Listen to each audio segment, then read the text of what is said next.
Will Tommy Lloyd's past with the transfer portal have anything to do with his future this offseason?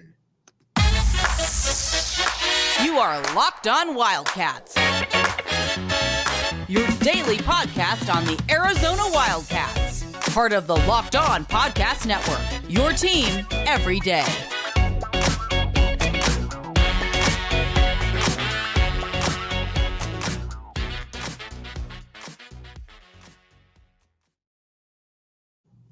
Thanks for keeping it locked on Wildcats and making this your first listen of the day. I am your host, Mike Luke. All right, we've got a lot to get to this show. We are going to mainly talk the transfer portal, though. Obviously, this is a huge thing for Arizona moving forward, and what exactly Tommy Lloyd's success rate is. And we're going to go through kind of player by player and, discuss a little bit of this and that and a little bit more. So let's just we're going to go kind of all over the place. First one is Oumar Ballo. Got to give Tommy Lloyd a lot of credit on Oumar Ballo. Like I said, I did not see Oumar Ballo becoming the player that he became. Not only did I not think that he would become the player that he became, he was someone who became a real difference maker. But also, I think that he's really kind of an indication, though, of what Tommy Lloyd is able to do as a coach, as a developer. Because, Oumar Ballo did not play much at all at Gonzaga. And there was I don't know that anybody, I don't know any Gonzaga fan that was probably really all that upset by it, honestly, because he kind of looked slow. I mean, and again, people that don't like Oumar Ballo will say all this now, but they are wrong. Oumar Ballo, they'll say, well, he was slow. He was, a little bit heavy-footed, all of that. And, they're right. But, when you look at the negative aspects of some player and you don't look at some of the positives, you are going to be blinded at times. Oumar Ballo, leader of men, though, also does many things very, very well. First thing he does really, really well is he rebounds the basketball. He is one of the best rebounders in college basketball. He's probably one of the 5 or 6 best rebounders in college basketball. And he was a player that just became a real difference maker for Arizona. And again, I think that he is in his last year. I think he is going to perform very, very well wherever he goes. Sure, he's limited. The free throws will always be an issue, as will the pick and roll defense, which is atrocious, but there's also nothing you can really do about that. But you're also going to take somebody that pretty much game in and game out is going to give you 15 points, 10 rebounds, and is going to be a good dude in the process. Again, really, really good work by Tommy Lloyd and the transfer portal with Oumar Ballo. And on top of that, like I said, Oumar Ballo is also just a good dude. Everybody likes Oumar. If you don't like Oumar Ballo, that is probably a you problem.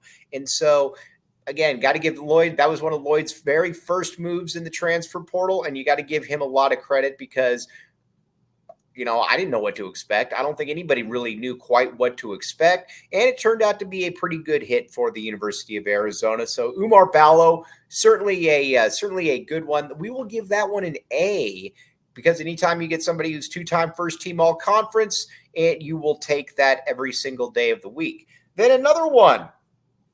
Then you've got Pelle Larsson. Pelle Larsson is also an A. That goes without saying. And Pelle Larsson was probably, by the way, my bad, Pelle. I didn't necessarily see it, but Pelle Larsson was very successful at Utah in his first year, averaged 9 points, a couple of rebounds, a couple of assists, and he also shot a pretty good percentage as well. And, Tommy Lloyd obviously took to Pelle very, very quickly. When Pelle got here, one of the first, obviously he had the foot injury. He was a little bit out of shape, and he didn't look good. That's where my bad Pelle came from. But Pelle, as he rounded back into shape, became a pretty darn good basketball player for the University of Arizona. And he kind of became a little bit of a jack of all trades. He was a good but not great defender, which I think, people need to, people will say that Pelle was a great defender. He's not a great defender. Somebody like Richard Jefferson was a great defender on the perimeter. Pelle is a good defender, but he also was a willing passer. He was a pretty good wide open shooter. Overall, a pretty good player. Now, again, he was far from perfect. He never really was able to dribble the ball, and he would always do some. He was always good for one or two real head-scratching plays a game, aka a missed layup, a drive to the basket where he would throw a weird pass that you were wondering, what in the world was that? He would do some weird stuff, but overall, this was another A. I don't know that he was ever a frontline player. He was never a first team all conference Pac-12 player, but he's somebody that's showing up on some NBA draft boards. And again, I don't really see that. And again, it's just me with a podcast. I don't necessarily see it though. The main reason why I don't see it though is because listen, if you're going to be a 3-and-D guy, you got to actually be able to shoot. Pella has to be wide open. And even then, I don't know that he necessarily really has the confidence to shoot. How many times this year would you watch a team play against Arizona and they would go zone and Pella would pass up open shots or, hesitate to take him? Now, again, he can make them, but I don't know that he's really got that mentality. And it'll be interesting to see what happens. Guy like Grayson Allen is kind of viewed as a 3-and-D type player, but Grayson Allen, just think about Grayson Allen in college compared to Pella. There's not really any comparison, but who knows? Maybe Pella can make that work. I would expect him obviously off to the NBA, and or if that doesn't work, I think he'll be able to play overseas, and I think he'll be able to play overseas for for quite a while. He's a good basketball player, and he was a solid dude as well while he was here. Lloyd, I think maybe Lloyd, maybe put the expectations a little too high on him when he's talking about like conference defensive player of the year, best player on the team, stuff like that. He never really was going to reach that kind of, because again, anytime you've got a guy that can't really dribble the ball, you're going to have a little bit of an apex that's going to top you out. And obviously Pella dealt with that, but overall, though, in Tommy Lloyd's first offseason here at the University of Arizona, the fact that he was able to get Oumar Ballo and that he was able to get Pella Larson, players of that ilk, and guys that were able to contribute, at a very high level, for multiple years, I think is a real feather in his cap. Now, again, were they All-Americans? No. Were they first-round picks? No.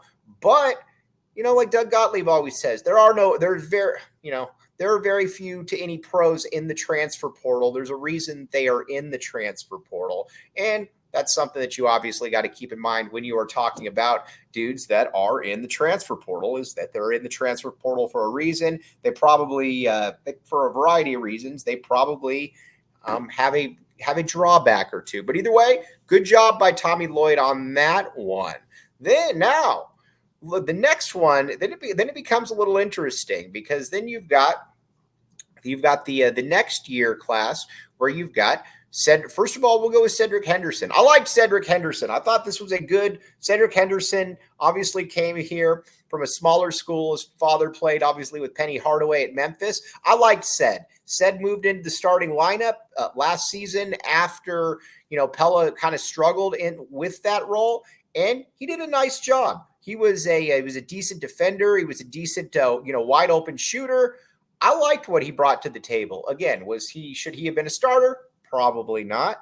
But he was also able to bring just enough to the equation. And I think you look at Cedric Henderson back, and I got fond memories of Ced. Again, it's not like he was a difference maker, but he was also a guy that came in, was probably 7-8 points per game. He was a very good rotation player. He was a good dude. That's something that Tommy Lloyd has had an abundance of success with, is bringing in players that are also just kind of good guys. Ced Henderson was that. And, again, I think he fit the role exactly what Arizona was looking for when it came to that. Now, again, we're going to talk about another one, but something else that fits the role. eBay Motors, my friends, eBay Motors. Check it out. All right. In this day and age, you all know that people are looking to scam you a lot, mechanics, charging you more for parts than you really need, all of that. That is annoying. eBay Motors says no more of that, none. Here's what you do. Millions of parts for your MVP. Win every time with parts that fit your ride. eBay Motors is here to cut out the middleman. You go in there and you get the parts yourself, and then you can take it to somebody you trust. So they don't mark you up 35,000% on something that you can do yourself. eBay Motors, millions of people are using this, and there is a reason they are using it. Check it out again. Millions of parts for your MVP. Win every time with parts that fit your ride. eBay Motors.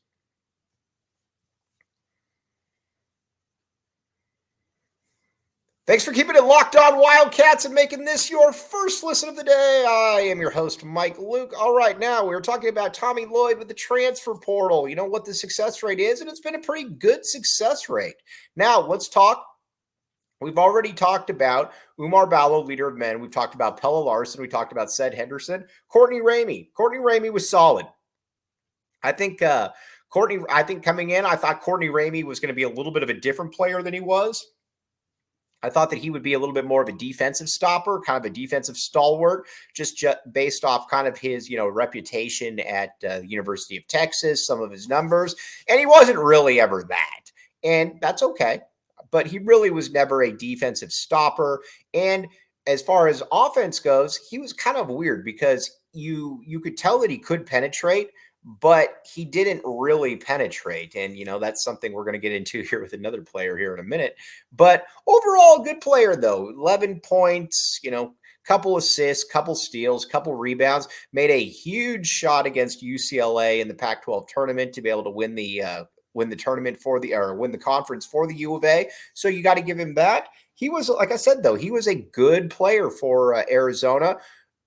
Somewhere between, he certainly wasn't, Oumar Ballo or Pelle Larsson, but he was also better than Sed Henderson. He was probably somewhere in between, but another guy that was just kind of a good dude.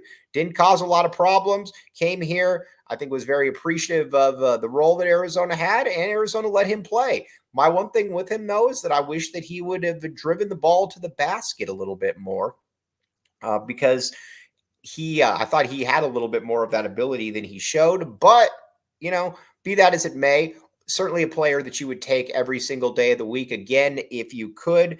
And Arizona, I thought, did a good job. So you look at this, Oumar Ballo, and we're going to go based off expectations. Oumar Ballo, A, Pelle Larsson, A, Sed Henderson, A, and Courtney Ramey, probably B.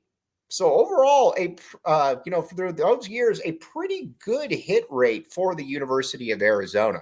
Now the hit rate's about to get even better with who we have coming up now, and that is this last year's class. Arizona hit the ball out of the park with these transfer portal players in a big way. First one, let's just talk about it. Caleb Love. Yes. I know everybody's bummed about the way the season ended. I get all of that. But this is also somebody that was on the Wooden Award list as one of the 10 best players in college basketball. That is, you take that every single day of the week. For a big percentage of the season, he was the best player in the conference, and his awards indicated as such. He got the Pac-12 Player of the Year. When the chips were down, the ball was in his hands for the University of Arizona, and his accolades showed it out. Now, again, was he perfect? No, but like we talked about with players in the transfer portal, they are not going to be perfect. They are going to be far from perfect because they're in the transfer portal for a reason. There were times, and it was maddening, where you would take some really bad shots, or you would say, why aren't you driving to the hoop more? And I think that was something that's probably a little bit on Tommy Lloyd as well, that just kind of allowing Caleb Love to not utilize some of his best skills. I'm fine with taking the open shots, take every single one of those. But when you get the opportunity, drive to the basket. I thought he should have been shooting 6-8 free throws per game, something like that, because again, he had the ability to be able to get by guys. And when he attacked the basket, he was generally pretty effective at it. Now, there's a very, very real chance that Caleb Love is going to come back this year. And if Caleb Love comes back, I'd love to see him pardon the pun, I'd love to see him start to work on that a little bit more. Getting to the bucket, making plays off the bounce. And if he can make plays off the bounce, I think Arizona's going to be all the better for it. But Caleb Love's an A+. There's no other way to put it. You bring in somebody of that, you bring in somebody and they get those kind of awards, they get that kind of stature. you're going to take that every single day of the week, and hopefully Arizona can get him back again. Caleb Love, A+. Okay, now, Keyshawn Johnson. Keyshawn Johnson came to Arizona, and Arizona needed Keyshawn Johnson. They both needed each other, and I think it worked out for both sides pretty well. Keyshawn Johnson at San Diego State was a good player, but he was more of just kind of the hustle, energy, defense type dude. And that kind of translated out to about 7-5. He came to Arizona, and those numbers became 11-6. And he had some games where he was dominant. I mean, you think against Purdue, 24 points, 8 rebounds. He also showed some of those same characteristics against Dayton. And he also wanted to be able to showcase that he could shoot the three. And Tommy Lloyd allowed him to, and it was pretty successful. The young man ended up making, I think, 38% of his threes, something like that, and made it. And he took a couple a game. So there's certainly that with Keyshawn Johnson. He also, I think that Arizona needed a little bit of toughness. They needed a little bit of defensive tenacity. Azuolas Tubelis did a lot of really good things at the U of A, but Azuolas, I don't know, is probably the toughest mentally the toughest guy in the world, and that generally showed itself in the NCAA tournament. Keyshawn Johnson overall was pretty good in the NCAA tournament. The thing with Keyshawn is he was just going to always be limited offensively. He was never going to be able to, I think he wanted to shoot the three, cool, but there was no dribbling. There was no ability to really be able to beat his man, and that's okay. I mean, that's not something that everybody has in their repertoire, but this was a good marriage, I think, for both sides, and honestly, I think both sides would do this one again. Obviously, he's out of eligibility. It'll be interesting to see because he's going to get a look at the NBA level because he's got that athleticism, he's got that strength. And, maybe that 3-point shot will be there to help him. We'll find out. But overall, I think you got to give Keyshawn a very solid B+. I actually thought coming in, he might be able to do even a little bit more. I thought maybe more of a 14-8, but overall, he was really good for U of A. And I don't think that we can really, you can really dismiss that. Plus, he was a good dude. He was a good leader on the court. And I think that's something that you can't take lightly as well. And then Jaden Bradley, this one's just getting started. Jaden Bradley, A++. First of all, I got to give Jaden Bradley a lot of credit because he was playing this year behind somebody who he was better than. And, he waited his turn. He did everything by the book. And not only did he do everything by the book, when the time came and Arizona really needed him, he wasn't sulking. He wasn't doing any of that. He came out and he was a monster for the U of A down the stretch. And he was when Arizona against Clemson was shooting 3-pointers and basically playing right into Clemson's hands and shooting the game away. Jaden Bradley was the one that was keeping Arizona in the game by getting past his man, getting to the basket, getting fouled, and once he got to the basket, once he got fouled, he was automatic, and that's where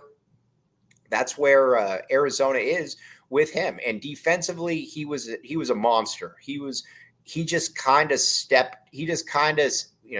just looked different defensively than pretty much anybody else out there for Arizona, and he wants it. He was so good defensively that he was stealing passes. He was getting called for fouls on blocks and steals that were not fouls at all, but it looked like, because he was getting his hand on, so many, different hands on so many balls that that it looked like he was fouling. But Arizona made the right decision. He is going to be the point guard going into next year, and I think he's going to be a monster. I keep saying this. I do not understand why he can't beat Jamal Shead next year from the University of Houston, because similar builds, similar games. I get that he's probably not quite the the passer that Jamal Shead is. But again, I don't see why he can't be that. As a matter of fact, I think he's going to be that. I think he's going to open up a lot of eyes, and I think he is going to be perfect.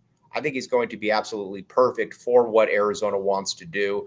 And I'm really, really glad, and he's going to be a great fit in the Big 12. Also, something you might say to yourself, where can I watch these games in the Big 12? Where can I get tickets for these games? Well, thanks for asking. Download the Gametime app today. Use code LOCKEDONCollege for $20 off. You might go into a game and you might say, or you might say, man, I don't know where I could get tickets, or I don't know if I could get tickets, whatever the case may be. Gametime says, do not worry about any of that. We have you covered. Gametime, check it out. Again, download the Gametime app today. Use code LOCKEDONCollege for $20 off. And you will go in there and and it's not just for sporting events. It could be for concerts. There's all kinds of stuff there. Don't limit your horizons. Gametime, check it out. Download the Gametime app today. Use code LOCKEDON for $20 off.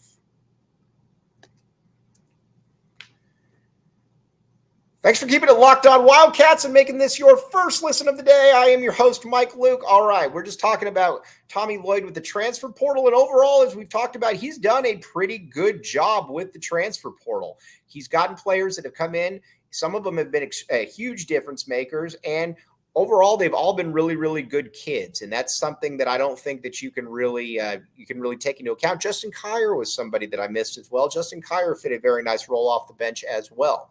I was remiss on that. But Lloyd has shown that he knows what he's doing with the portal, and a big part of the portal is getting good kids, and he's shown that he knows how to get good kids and players that can fit that role. Now, Arizona's got a couple roles that they're going to need to be filled in this offseason. Arizona needs backup point guard. Love Jaden Bradley, but I also don't see Conrad Martinez being the point guard that is going to be able to get Arizona real consistent minutes. If Jaden Bradley, twists an ankle, if he gets into foul trouble, I don't feel comfortable in the Big 12 with Conrad Martinez out there playing major minutes. So I believe Arizona is going to have to get another point guard, and we'll find out what he can do. But Lloyd has shown that he is very resourceful when it comes to finding point guards when it comes to finding transfer portal players. And I think he's going to be able to do that. Now, the other one too, that is going to be really big for Arizona is getting a power forward. Arizona has a glaring hole at the power forward spot. And not only does it's a glaring hole, it's also a position where Arizona needs to be able to find somebody that can be a difference maker and can get buckets. I've been saying from the beginning, I want Trey Townsend. I think Trey Townsend from Oakland would be a great fit for Arizona because he can get buckets. Is he perfect? No. Again, he's in the transfer portal for a reason. But 31 and 12 on NC State, 17 and 11 on Kentucky. Put up numbers. Again, the field goal percentages weren't the greatest, but he showed that he was somebody that you could give the ball to and he could make plays down the stretch. And Arizona needs that. Arizona didn't have an abundance of those type of players, especially down the stretch where it was basically, let's be honest, here was basically Jaden Bradley doing that. So again, that's the kind of player that I would like to see Arizona be able to get. And if Arizona could get him, I think it would be a very, very, very advantageous for both sides. So we'll find that out. But Lloyd has shown that he knows what he's doing with the transfer portal. Not as only has he shown that he knows what he's doing with the transfer portal, he's also shown that, just in the game of, putting together a roster, he gets it. He's an introspective dude, like Matt Muehlbach always says. He's going to figure this one out. Arizona, again, you've got a 1 seed and two seeds in his first 3 years, 2 Sweet 16s. Obviously, everybody wants to go further than that, and I totally get it. And I think Lloyd is obviously the right one for the job. And he's, like I said, he's kind of learning on the job to a certain degree. This is his 3rd year as a head coach. But as far as the transfer portal goes, he's shown that I think he has a very good understanding of what he's looking for and who should be that player. Okay, now, I covered a lot of Arizona basketball this week. There was obviously a lot of moving parts. We're going to be back with you talking all kinds of Arizona basketball, Arizona football as well. I know we keep talking about it, but again, Arizona basketball is really what kind of, runs things to a certain degree here. But we are also a football school, so we will get back into that as well. But as always, thanks for making Locked On Wildcats your first listen of the day. I am your host, Mike Luke. Bear down, back the A, and we will be back with you.